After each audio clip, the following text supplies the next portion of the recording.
Halo, sebelum masuk ke cerita yang kemarin, saya suguhkan kisah ini dulu. Kalian pasti sudah tidak asing dengan demit yang satu ini, tapi bagaimana ceritanya Kuyang jadi seorang istri manusia? Saya juga gedeg setelah mendengarnya. Cerita ini adalah kisah nyata yang pernah aku alami. Namun untuk menjaga privasi, nama beberapa tokoh akan aku samarkan. Semoga para pembaca dapat menikmati kisahku ini. Sudah 1 tahun, aku bertugas sebagai penyuluh ikan di sebuah desa nelayan. Desa yang berada dekat dengan muara laut. Penduduknya tinggal di sepanjang pantai. Dan di belakang rumah mereka terhampar tambak yang sangat luas.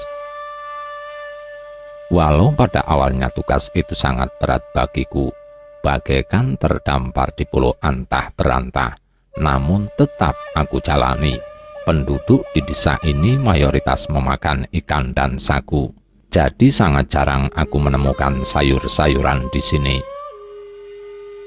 Sedangkan aku yang asli orang Bandung tidak terbiasa memakan sesuatu yang berbau amis.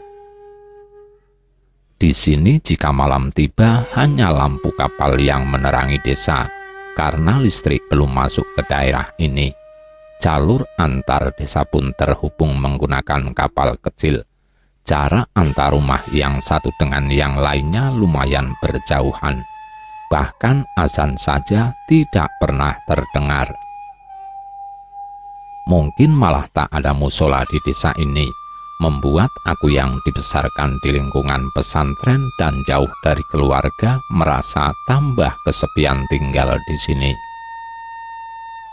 Dinas Perikanan mengirimkan seseorang untuk mendampingiku selama ini. Setelah beliau tahu kalau aku asli orang Bandung, namanya Aying, seorang pria anak asli kampung tersebut, seseorang yang memiliki kemauan keras untuk memajukan kampung halamannya. Aying mendapat beasiswa pendidikan dari pemerintah daerah. Usianya kurang lebih hampir sepadan dengan adikku di kampung. Kalau di Bandung saat bulan purnama suka ada kegiatan apa saja? Tanya Aying sembari mengoleskan getah damar untuk menambal kapal yang bocor. Kalau di pesantren biasanya suka baca sholawat sambil main musik sederhana. Jawabku sambil membantu Aying mengerok punggung kapal agar mudah ditambal. Mau gak Pak melihat pesta kembang api? Tanya Aying sambil senyum aneh. Memang ada pesta apa nanti malam? Dan di mana lokasinya, Ying? Tanyaku penasaran. Karena selama aku di situ belum pernah mendengar ada acara ataupun melihat hiburan apapun, kecuali jika aku pergi ke kota. Itu pun harus menempuh 2 hari 1 malam perjalanan menggunakan kapal. Nanti malam ada pesta Pak. Kalau gak ketiduran kita nonton ya, kata Aying tetap dengan senyum yang misterius. Seperti biasa, setiap habis maghrib aku membaca Al-Quran sembari menunggu waktu Isya tiba. Aku yang sedikit agak peka merasakan sesuatu yang mengganjal, namun selalu kuabaikan. Setelah selesai sholat Isya, aku pun keluar rumah. Di luar sangat gelap, angin pantai yang biasanya kencang kini agak melembut. Dari kejauhan tampak kelap-kelip lampu kapal nelayan. Kuusap tengkukku yang sedari tadi serasa agak menebal. Masih terpikir perkataan Aying tadi. Aku berjalan ke sudut teras sambil melihat rumah Aying. Siapa tahu dia akan keluar rumah. Tapi tampaknya rumah itu masih tertutup rapat. Aku berniat untuk menunggu Aying dengan duduk di kursi rotan tua di beranda depan rumah. Namun belum juga pantatku menyentuh kursi, tiba-tiba ada cahaya kuning kemerahan terpancar terang melewati atap rumahku. Sangat terang sekali. Seketika itu juga aku loncat dari teras panggung rumah untuk mencari tahu cahaya apa yang tadi melintas itu. Namun cahaya itu seolah lenyap begitu saja. Kulihat dari jauh Aing keluar dari rumahnya. "Ying, sini," teriakku. Dengan santainya Aing berjalan menuju ke arahku. Sembari menunggu dia sampai, mataku nanar mencari kemana hilangnya cahaya terang tadi.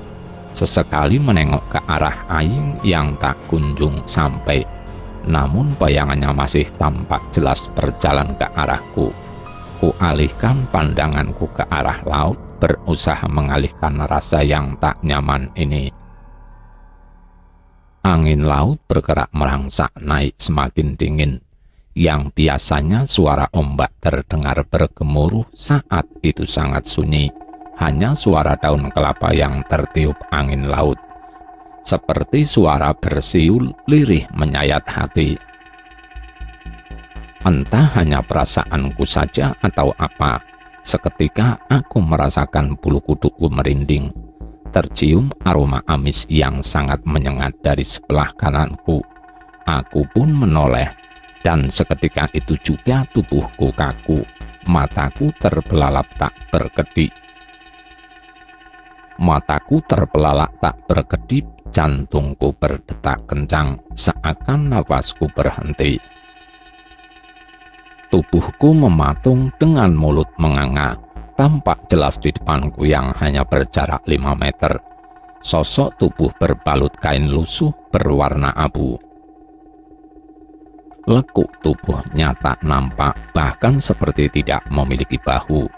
Namun dari lubang tangan bajunya menyembul jari-jari panjang warna hitam. Mataku masih tak berkedip. Sosok itu berjalan menjauhiku. Terlihat langkah kakinya walau tertutup kain, sedangkan arah kepalanya berputar 180 derajat menghadapku. Dengan wajah tertutup rambut yang panjang, terlihat dagunya yang putih pucat menyembul saat rambut itu tersibak terkena angin pantai. Bau anyir itu menjadi sangat pekat menyentuh hidung, hingga rasanya ada yang berontak dari dalam perutku. Tiba-tiba ada yang menepuk bahuku 3 kali dari belakang, dan saat itu juga seakan darahku mengalir kembali. Aku menoleh ke arah tepukan itu. Terlihat jelas seseorang berbaju putih dengan sorban hijau dan tongkat ulin di tangannya. "Berwudulah," ucap sosok itu. Suara serak berat yang selalu aku rindukan itu terdengar. Belum sempat aku menjawabnya, sosok itu menghilang. Saat aku teringat Aing yang tampak jelas kulihat keluar dari rumahnya, tapi tidak juga kunjung datang. Leherku bergidik dan langsung bergegas masuk ke dalam rumah. Entah berapa lama aku duduk di atas sajadah. Tubuhku bergetar hebat karena tangis yang kutahan. Tiba-tiba aku merasakan rindu yang sangat hebat. "Pak Dadang," teriak suara Aing memanggilku. Sambil mengetuk pintu berkali-kali, aku tidak langsung menjawab, karena aku belum yakin itu suaranya. Suara itu pun menghilang. Tiba-tiba aku terkejut mendengar suara jendela kamarku digedor. Pak Dadang." Suara Aing memanggilku lagi, dan akhirnya aku pun yakin kalau itu benar-benar suara Aing. "Iya, sebentar," jawabku. Aku buka pintu perlahan, dan tampak di atas laut bulan menampakkan lingkaran sempurna. Dari ujung muara terdengar lamat-lamat suara kentongan dari bambu dipukul bersahutan. "Pak, ayo kita ke rumah yang di ujung muara itu," ajak Aing. Mataku menatap kaki Aing, ingin memastikan kalau sosok yang ada di depanku memang benar manusia. Suara kentongan yang terdengar lagi saling bersahutan, berirama tanpa tempo yang jelas, membuyarkan semua tanya yang memenuhi otakku. Kami pun berjalan ke arah muara dengan melewati titian kayu. Aku mengikuti langkah Aying. Jalan itu agak gelap karena tumbuhan bakau di sepanjang jalan itu sangat rimbun, dan kami harus hati-hati. Sejak melewati jembatan kecil tadi, aku merasa ada yang mengikuti, tapi aku tak memperdulikannya meski kutuku merinding. Sepanjang jalan tak hentinya aku bersolawat, dan saat sampai di dekat rumah yang kami tuju, aku merasa ada angin yang berbeda, seperti ada yang melewatiku. Terdengar suara tangisan di antara suara-suara gaduh dari dalam rumah. Terlihat berbagai ekspresi wajah dari para warga saat keluar dari rumah itu. Ada yang terlihat pasrah, ada juga yang terlihat optimis, sementara di luar semakin banyak orang yang datang. Aku mencari Aying, tapi langkahku terhenti saat mataku menangkap sosok besar hitam berada di bawah rumah panggung itu. Sosok itu menyeringai marah, menunjukkan gigi taringnya yang panjang, melewati dagunya yang runcing, tubuhnya dipenuhi bulu. Aku bergidik saat melihatnya dan memperhatikan sekelilingku, berusaha mencari siapa tahu ada orang lain yang juga melihat sosok itu. Ketika aku melihat ke bawah rumah lagi, sosok itu telah menghilang. Aku kembali mencari Aying di setiap kerumunan orang, namun tak menemukannya. Tercium aroma bawang putih di sela kipasan angin laut. Aku berniat untuk masuk ke dalam rumah. Baru saja langkahku menginjak anak tangga yang ketiga, dari dalam rumah terdengar suara tangis bayi dan orang-orang semakin gaduh. Akhirnya kuurungkan niat untuk masuk ke rumah itu. Aku yang masih belum paham dengan apa yang sebenarnya terjadi kala itu, mencari-cari Aying yang telah meninggalkanku seorang diri. Kulihat arloji menunjukkan pukul 3 dini hari. Ketika aku menoleh ke arah belakang rumah, tampak cahaya yang sama seperti yang aku lihat di atas rumahku. Lalu bayangan itu terbang dari pohon ke pohon lain. Aku terpaku saat melihatnya, seperti tidak yakin dengan apa yang kulihat. "Kuyang, kuyang!" teriak salah seorang yang berada di sampingku. Seketika orang-orang yang tadi hanya duduk ngobrol sambil merokok langsung berdiri dan menyebar. Mereka mengambil benda apa saja yang ada di sekitar mereka untuk dijadikan senjata. Semua warga menjadi gaduh dan wajah mereka terlihat khawatir.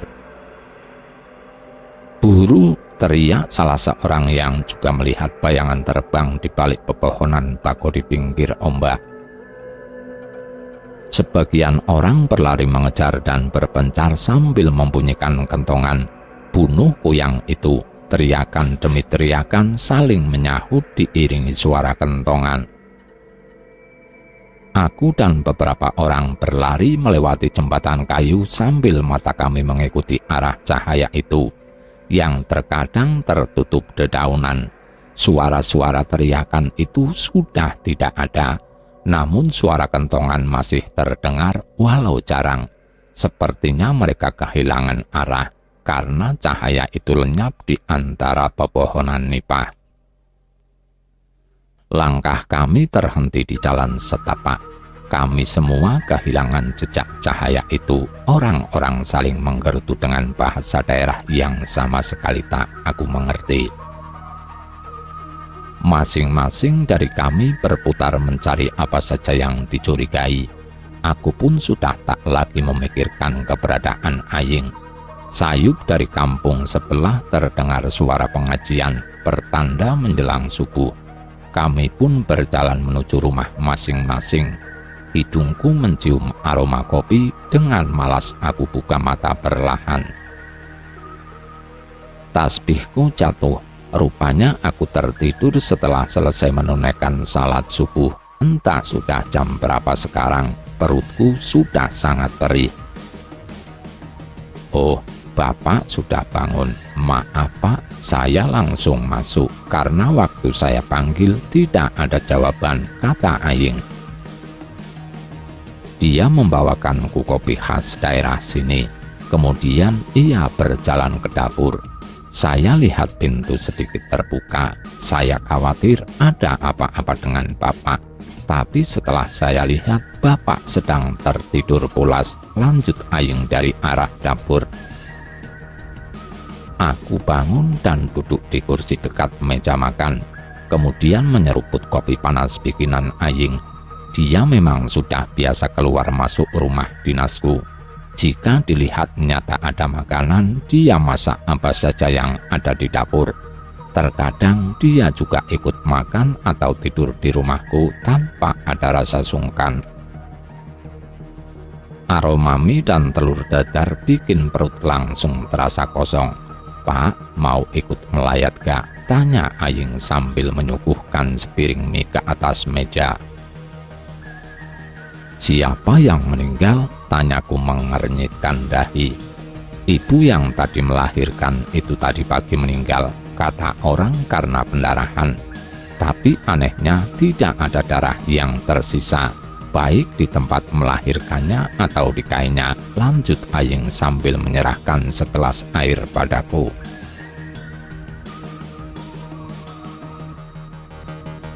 Cepat-cepat aku minum air. Tenggorokanku serasa kering dan perutku tiba-tiba kenyang. 1000 pertanyaan ada di otakku, tapi tak satu pun yang aku lontarkan. Aku masih berpikir dan menerka-nerka kejadian demi kejadian yang sama sekali tidak aku mengerti. Terlalu banyak yang aku khawatirkan, karena aku masih orang baru di kampung ini. Aku ikut Ying. "Tapi aku mandi dulu," kataku sambil bangkit dari tempat duduk. Kami berjalan melewati pantai yang kebetulan airnya sedang surut. Saat sampai di rumah almarhumah itu sudah banyak orang yang berkumpul. "Gimana Pak, sehat?" tanya kepala desa. Beliau mengulurkan tangannya padaku dan aku pun membalasnya. Wajahnya yang mirip dengan Raisa Hetabe itu tersenyum ketir. "Alhamdulillah sehat Pak," jawabku singkat. "Mari Pak, kita ke sana," ajak Pak Kades. Aku pun mengikuti langkah lelaki paruh baya itu mendekati warga yang lain. Semua warga menyambutku dengan ramah. "Tolong malam ini sampai 40 malam ke depan dibikin jadwal untuk berjaga seperti biasa ya," kata Pak Kades memberi perintah. Tak lama ada lelaki tua berusia kurang lebih 70 tahun yang keluar dari rumah. Sepertinya beliau adalah tetua adat, tapi bukan orang asli kampung sini. Lelaki tua yang berbadan kecil itu memberi isyarat kalau jenazahnya siap diantarkan ke pemakaman. Warga pun langsung berkumpul. Keranda itu digotong beberapa orang menuruni tangga rumah panggung, dan prosesi adat untuk melepaskan almarhumah pun dimulai. Lagi-lagi aku tidak paham dengan bahasa yang disampaikan tetua adat. Asap dari minyak kayu yang dibakar itu beraromakan sangat tajam.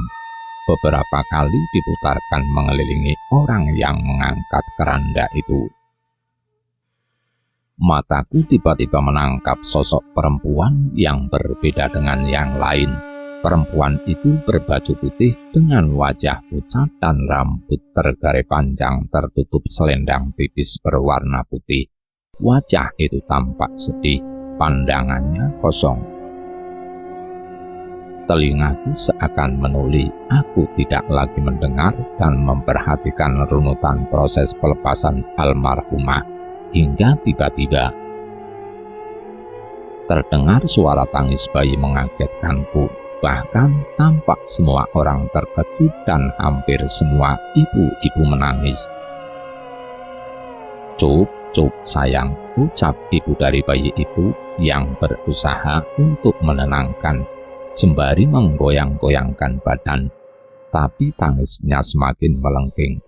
Pak tua itu menghampiri dengan mulutnya yang komat kamit membaca doa. Kemudian beliau meludah 3 kali ke samping kanan dan kiri serta belakang wanita yang membawa bayi itu. Selanjutnya beliau mengambil sedikit air liurnya dan digosokkan di dahi bayi itu, dan diakhiri dengan mengusap wajah bayi tersebut. Seketika bayi itu pun tenang. Aku masih mencari sosok wanita yang kulihat tadi dengan pandanganku, tapi tidak kutemukan. Upacara pelepasan sudah selesai. Kami pun berjalan ke arah pemakaman di bukit yang berada di tengah-tengah kampung, kecuali bayi dan beberapa keluarga almarhumah. Malam itu malam ke-29 hari setelah ibu yang melahirkan itu meninggal. Sudah 2 kali aku ikut berjaga dengan niat untuk berbaur dengan masyarakat kampung setempat. Ternyata tidak semua kematian penduduk kampung itu harus dijaga bergantian. Hanya jika yang meninggal itu wanita yang masih perawan, meninggal karena melahirkan, dan yang meninggal dalam keadaan hamil. Menurut cerita, dulu pernah terjadi kematian seorang gadis, di mana gadis itu saat menstruasi merasa badannya lemah. Setiap malam saat tidur seperti darahnya tersedot. Wajahnya kian pucat dan selalu mengeluh pusing hingga akhirnya meninggal. Dan sehari sebelum meninggal, gadis itu bercerita kalau setiap malam di atas kamarnya itu ada sosok berambut panjang dengan gigi taringnya yang panjang, tidak memiliki badan dan hanya kepala saja. Sebagian wajahnya tertutup rambut seperti takut dikenali wajahnya. Gadis itu tidak bisa bercerita dengan detail karena cahaya dalam kamar itu tidak terlalu terang, tapi dia sempat melihat ada sesuatu yang basah menetes dari sudut bibirnya. Tak lama lidahnya menjilat tetesan itu di lantai. Lidah berwarna merah darah yang panjang terjulur dari atas dipan sampai ke lantai. Rasanya seperti mimpi, karena hampir tak melihat kejadian tersebut karena terlalu cepat. Keesokan harinya adiknya ribut karena melihat beberapa tetesan darah di tempat sosok bayangan hitam itu terlihat malam itu. Setiap pagi keluarga gadis itu menengok ke makam untuk menyiramkan air doa setiap malam, dan pada hari ketiga keluarga gadis itu dibuat terkejut karena kuburannya terlihat seperti dibongkar. Tanah gundukan berlubang dan kayu nisannya sudah tidak tertancap lagi. Warga pun dibuat geger. Ditambah lagi ada seorang nelayan yang bercerita. Dia ditemui gadis itu dan diminta untuk mengembalikan tali kepalanya. Nelayan itu seperti dibuat lupa kalau gadis itu telah tiada. Akhirnya kuburan itu pun dibongkar atas persetujuan keluarga. Dan benar tali pocong gadis itu hilang. Sejak saat itu setiap ada kematian warga yang dianggap ganjil selalu dijaga makamnya. Setelah kejadian yang menghebohkan itu tidak pernah lagi ada kejadian yang ganjil. Warga masih banyak yang kasak kusuk membicarakan kejadian itu. Tapi aku tidak memahami apa yang mereka bicarakan. Seperti biasa, aku duduk di kursi rotan di teras rumah sambil menikmati segelas kopi panas. Pandanganku terarah di lautan yang luas nan indah. Rembulan bulat penuh dengan warna kemerahan mengintip di balik awan di atas laut. Malam ini aku janjian dengan Aying untuk ikut berjaga di makam, namun masih terlalu sore untuk berangkat ke sana. Jam sudah menunjukkan pukul 9 lewat.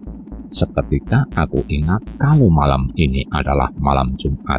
Sambil menunggu Aying, aku membaca surat Yasin yang kebetulan sudah melekat dalam ingatan. Tepat saat mengucap kaulam Robbirohim, tiba-tiba mataku menangkap bayangan hitam seperti rambut terkipas, terbang di atas pantai dan tampak menjuntai seperti dalaman perut manusia. Aku terkesima antara sadar dan tidak.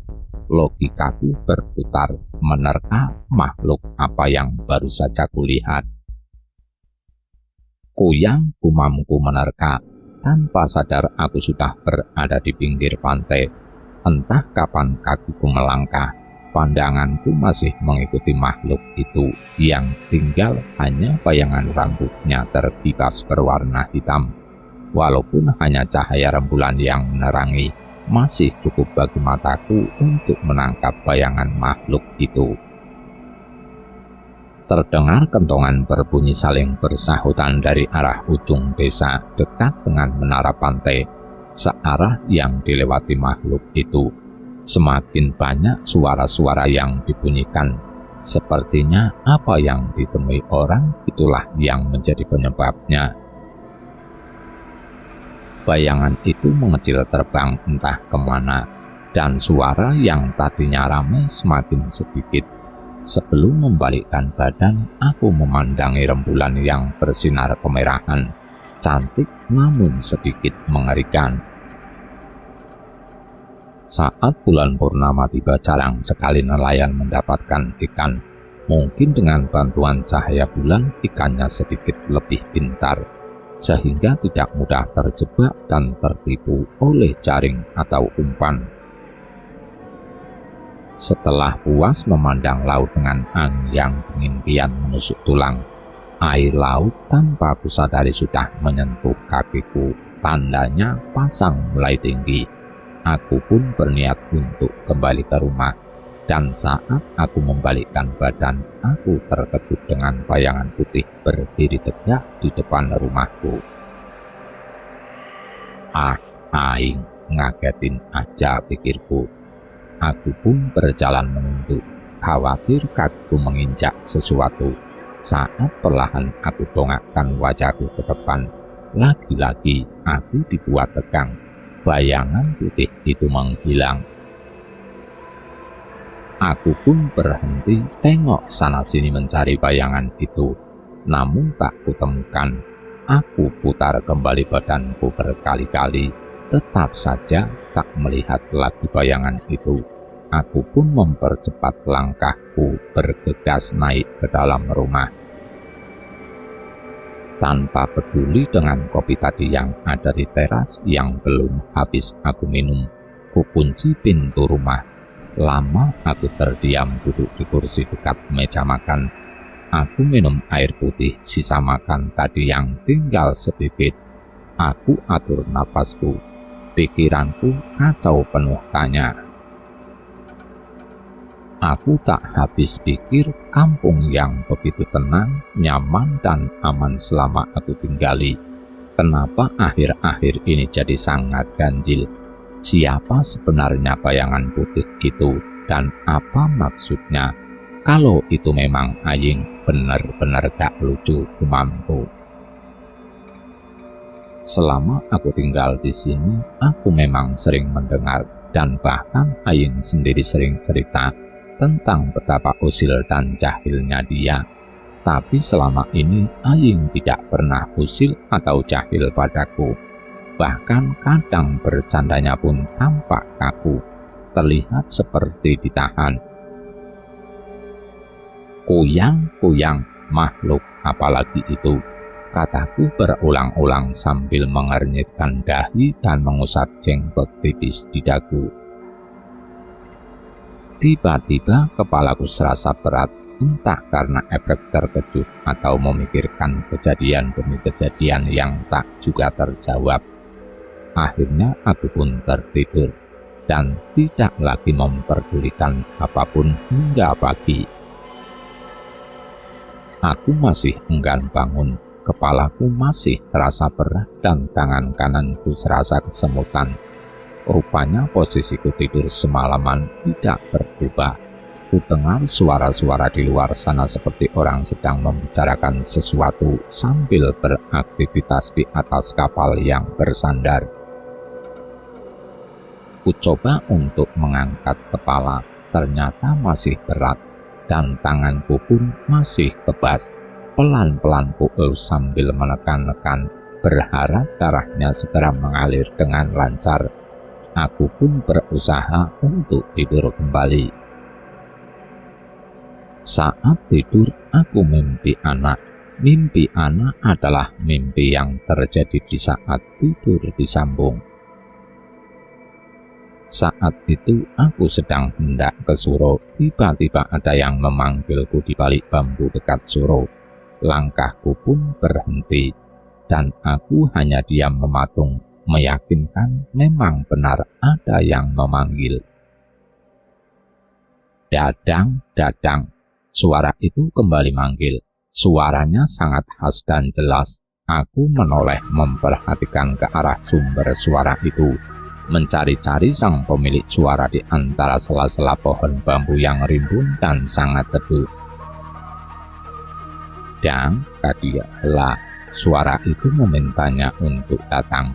Pelan-pelan aku melangkah sembari menyibak dedaunan bambu dan mengira-ngira arah datangnya suara tadi, hingga dari sela-sela pohon bambu yang rapat itu tampak bayangan putih sedang duduk bersila. Suara di bawah pohon bambu itu sangat sejuk. Terdengar gemericik air di bawah saung dekat Suro. Aku merasakan hawa yang berbeda, tapi selalu kuabaikan. Langkahku semakin dekat. Detak jantungku semakin cepat, hatiku berdebar kencang ketika mataku menangkap sosok cantik di depan kakek berjubah putih. Wanita itu berambut panjang sepinggang, mata lentik dan pandangannya teduh dengan bola mata lebih banyak hitamnya. Senyumnya sangat menawan, tapi penuh misteri. Tampak dari samping, kakek itu memberikan telur yang ukurannya sebesar ibu jari, dan wanita itu langsung memasukkannya dalam mulut. Mataku hampir tak berkedip. Tutup mata dan buka hatimu, kata kakek itu tanpa menoleh dan membuatku terkejut dan malu. Astagfirullah, ucapku pelan. Aku pun buru-buru menutup mata dan kutarik nafas dalam-dalam sambil membaca zikir dan sholawat. Entah mengapa hatiku merasa tenang, pasrah, dan tak berdaya. Saat kubuka mata, kakiku langsung gemetar seperti pohon kangkung yang disiram air panas. Aku terduduk lemas, tak mampu menopang badanku yang tinggi. Sosok cantik itu hilang, begitu juga dengan kakek itu. Yang ada hanya seekor kucing yang aneh. Tangannya berbulu hitam, gigi-gigi kecil yang rapat dan jigongnya yang menjijikkan. Sedang gigi taringnya yang panjang, matanya bulat kecil berwarna merah. Entah kucing itu tersenyum atau menyeringai. Yang ada di otakku hanya mengerikan. Makhluk itu berjalan mendekatiku. Aku ingin bangun dari duduk, tapi tak mampu. Tapi aku berusaha merangkak menjauh. Aku pun berusaha teriak, tapi suaraku tertahan di kerongkongan. Keringat mulai muncul di sekujur tubuhku. Aku mencari apa saja yang bisa kulempar, tapi tak menemukan apapun.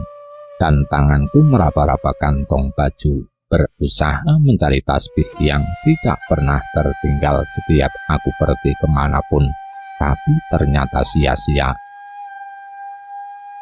Aku pun pasrah, makhluk itu mengeong sambil tersenyum.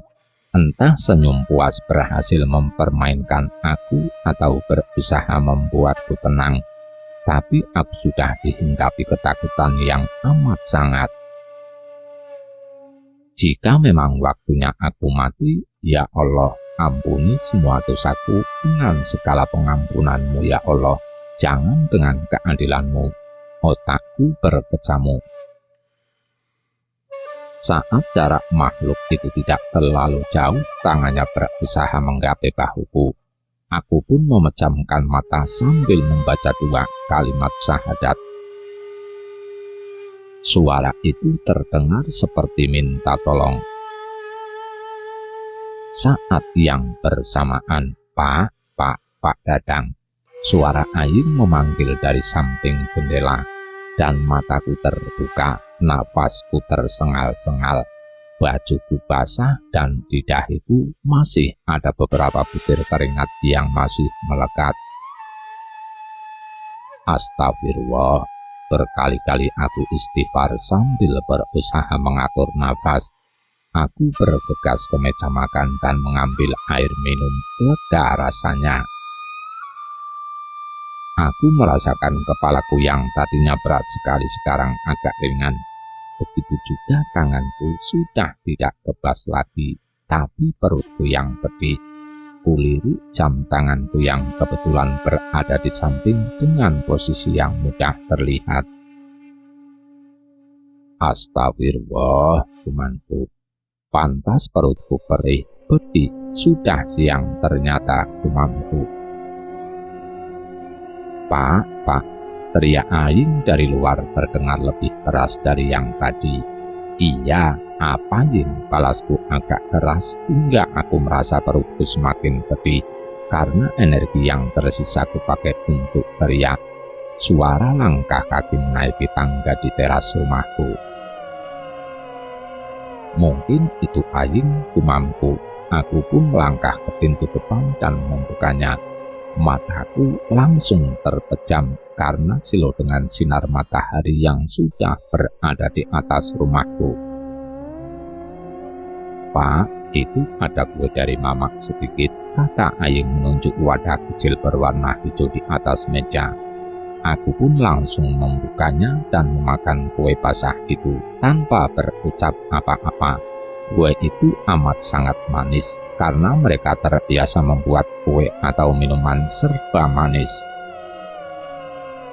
Bagi aku yang penyuka manis jambu, merasakan kue semanis itu sangat tidak suka karena setelah makan pasti tenggorokan terasa kering. Tapi daripada perut kosong, terpaksa kue itu pun kumakan. Pernah sekali aku bertamu ke salah satu rumah nelayan yang tambaknya bermasalah. Dan aku disuguhi air teh yang gulanya setengah dari gelasnya. Karena menghargai, akhirnya aku minum juga. Kamu gak makan jajan ini, Ying? Tanyaku basa-basi. Karena aku tahu Aying gak mungkin makan jajan yang sudah dikasih ke orang. Gak, Pak, tadi di rumah sudah makan, jawab Aying sambil membersihkan kukunya. Maaf, tadi malam saya kemalaman ke rumah Bapak. Soalnya Mamak minta diurut kakinya, Pak, kata Aying sambil memandangku yang tampak melamun, tapi masih mendengar apa yang disampaikan Aying. Dan pas saya kesini sepertinya Bapak sudah tidur, lanjutnya. Iya, gak apa-apa, aku ketiduran habis sholat maghrib, jawabku berbohong. Kami diam beberapa saat. Ying, tolong masakkan aku ya, pintaku memohon dengan wajah yang lelah. Iya Pak, jawabnya langsung menuju dapur.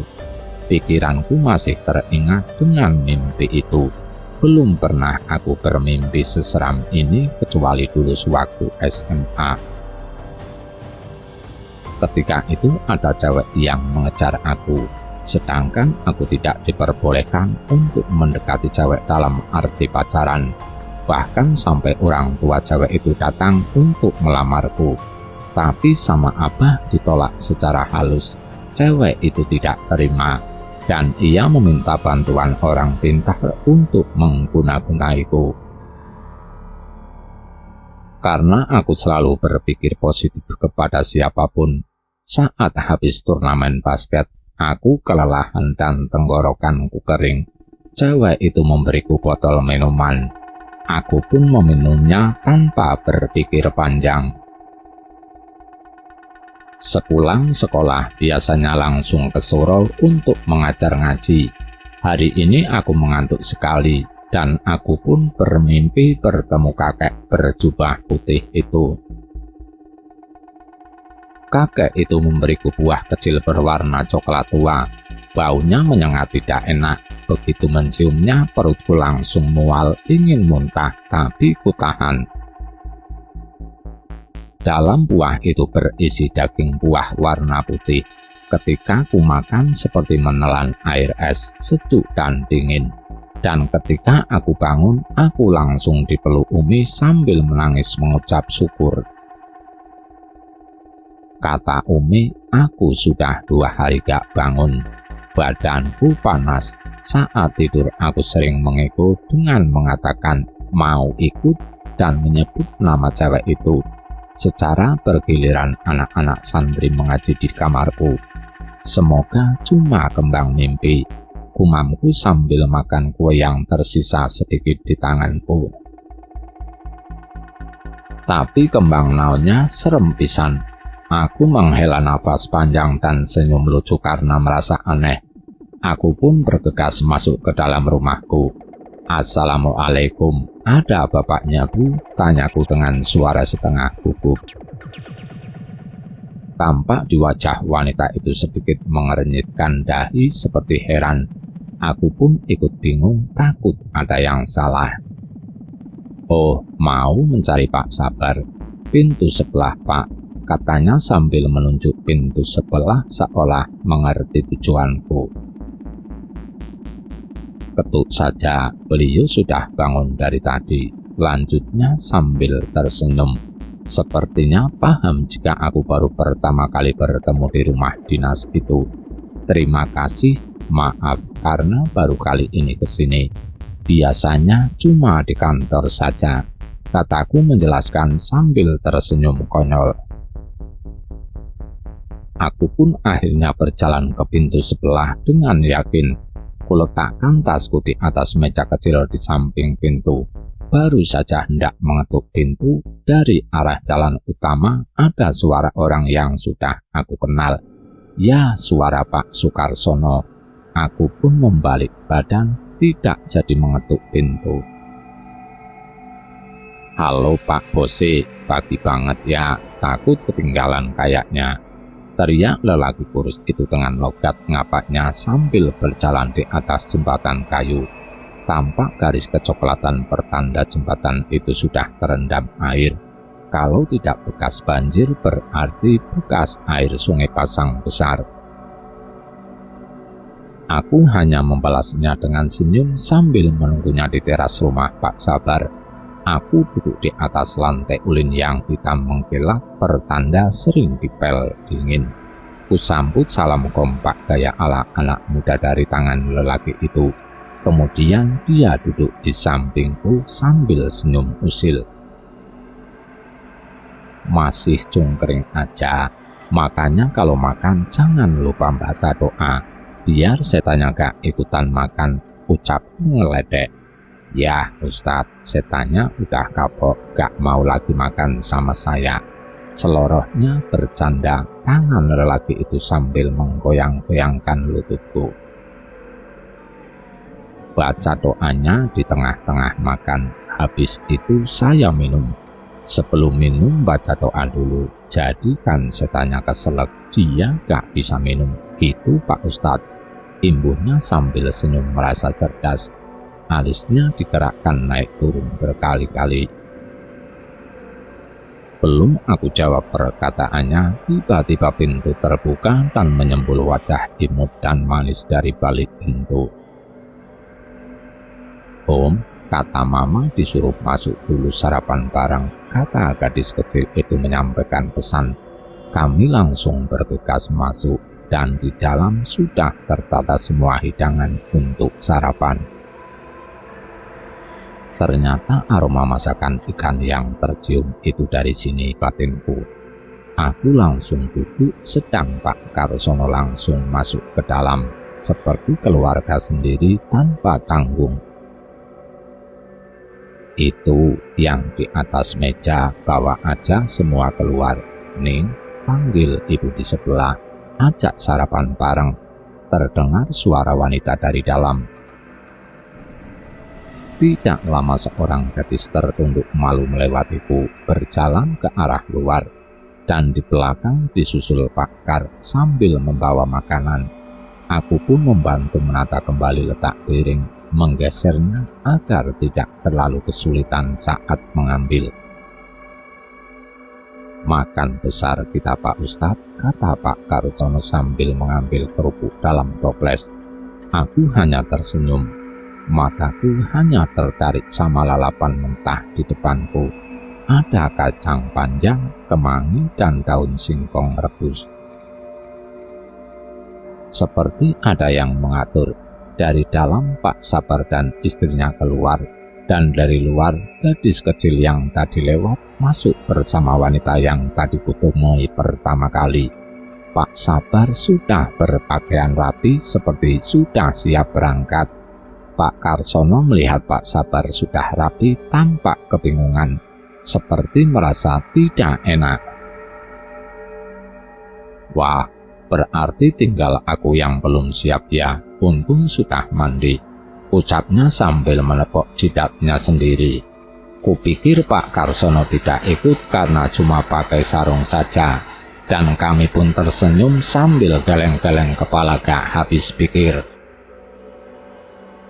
"Ayo silahkan dimakan seadanya dan serasa-rasanya," kata Pak Sabar mempersilahkan tamunya sambil mengambil nasi.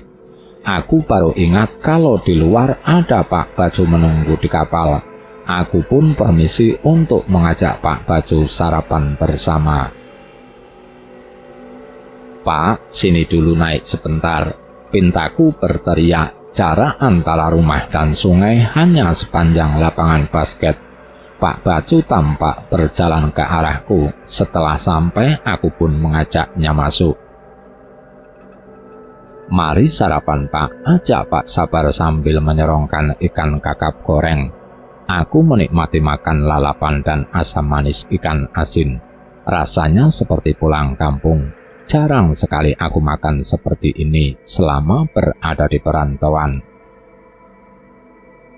"Pahamu kena apa itu, Neng? Habis dipukul Mama ya? Makanya kalau mancing ingat waktu," tanya Pak Karsono sok tahu.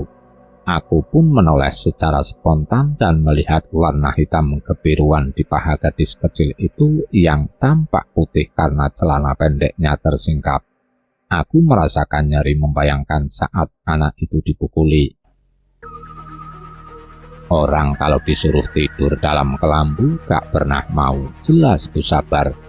"Nah, diisap Buyang, itu mungkin," kata wanita yang berparas ayu di depanku. Otakku langsung kembali dalam ingatan yang terjadi beberapa waktu lalu, dan banyaknya pertanyaan tanpa jawaban. Baru kemarin dia cerita Turos pas malam Jumat yang kita duduk di teras itu. Terus tiba-tiba dia lari masuk rumah. Ternyata dia lihat ada yang terbang di atas kantor sana. Dikiranya pesawat, tapi kok ada lampunya menggantung. Terus ada percikan kayak kilatan kembang api jatuh berwarna kuning kemerahan katanya. Lama dia perhatiin, baru jelas pas ternyata yang berkibar itu rambut, kata Bu Sabar sambil memandang wanita yang dipanggil Puros.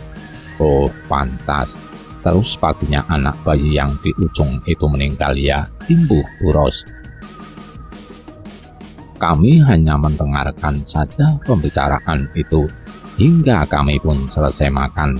Tapi otakku masih bertanya apa hubungannya warna paha gadis itu hitam kebiruan anak yang meninggal dengan Buyang. "Pak Baju, ini Bapak mau masuk ya?" tanya Pak Karsono mengalihkan pembicaraan. "Iya Pak, kalau mau ikut bareng bisa sekalian," jawab Pak Baju. "Gimana Pak Sabar, kita sekalian aja ya, biar gak jauh jalannya?" tanya Pak Karsono meminta pertimbangan, dan Pak Sabar pun mengangguk. "Iya, sekali-kali kita lewat bawah," kata Pak Sabar sambil minum air putih. Tampak di wajah Pak Baju seperti terkejut. Dilihatnya jam di dinding menunjukkan jam 7:30. Kemudian ia menunduk. Tergambar raut khawatir di wajahnya karena tidak ada yang beranjak dari ruang itu. Pak Baju mengangkat wajahnya dan melihat Pak Sabar yang dipandang lebih tua dibanding yang lain. "Ini sudah mau berangkat belum, Pak?" tanya Pak Baju. "Soalnya kalau sampai di pusaran jam 9, kita harus nunggu 1 jam lagi, bisa lebih. Biasanya buaya di situ dia akan keluar cari makan sekitar jam 9 atau jam 10, jelas Pak Baju. Tapi nanti kalau kita di pusaran ada yang lewat, jangan ada yang bersuara atau membuang apapun di sungai," tambahnya lagi dengan logat Bugisnya yang khas. "Karena dulu pernah ada orang Jakarta, dia ajak lewat sungai, sudah dikasih tahu. Tapi karena panik dipikir untuk mengalihkan perhatian, dibuangnya makanan di situ. Akhirnya diterkam buaya, sampai sekarang jasadnya tidak ditemukan. Padahal sudah kami cari beberapa minggu. Ada baunya, tapi tidak dapat kami mencari," kata Pak Baju sambil memandangi wajah kami yang agak tegang. "Iya, saya tak ambil tas dulu kalau gitu," pamit Pak Karsono langsung bergegas keluar. Dan Pak Baju juga berpamitan. Pak Sabar masuk ke dalam. "Oh iya, semuanya tadi berapa, Bu?" kataku bertanda, tapi pasang muka serius sambil mengeluarkan dompet. "Ya ampun, cuma sayuran mentah aja berani bayar berapa sih?" kata ibunya sambil tertawa. "Kalau gratis nanti saya kesini lagi loh, Bu, pas kangen sama masakan Umi di kampung. Kalau enggak saya bayar pakai terima kasih," kataku lagi sambil tersenyum ke arah Bu Sabar. Bu Sabar membalas dengan senyum sambil menganggukkan kepala. Tidak lama, Pak Sabar keluar dengan membawa tas yang kurang lebih sebesar tas yang kubawa. "Berangkat dulu, Bu," kata Pak Sabar sambil mengulurkan tangannya. Kemudian bersalaman sama putrinya dan Bu Ros. Aku pun mengikuti apa yang dilakukan Pak Sabar. Begitu keluar, ternyata Pak Karsono sudah berada di dekat kapal. Rupanya dia lari balapan dengan waktu, tapi wajar badan cungkring, kaki panjang, otomatis langkahnya juga panjang. Bersambung.